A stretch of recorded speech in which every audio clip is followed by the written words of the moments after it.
One of the great things about mobile photography for me is sharing photographs. We have these devices in our hands which are cameras, dark rooms, and mini computers, uploading devices basically.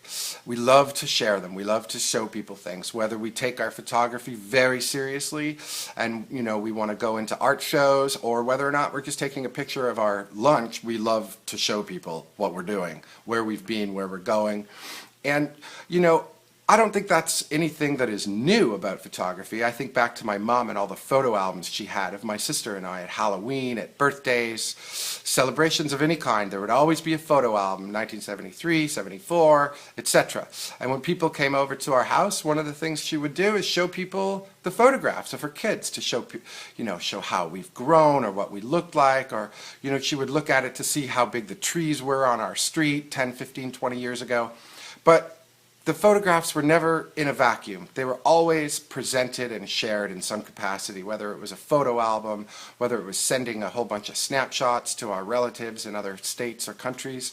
And I think that mobile photography, in a way, has taken that impulse to the extreme.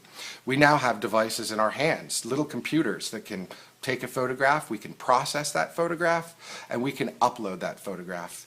Within 5 seconds, I can see a sunrise in Melbourne, or I can watch the sunset in Los Angeles. And I think that's an amazing thing. It's no longer about celebrations or birthdays. It's about every day.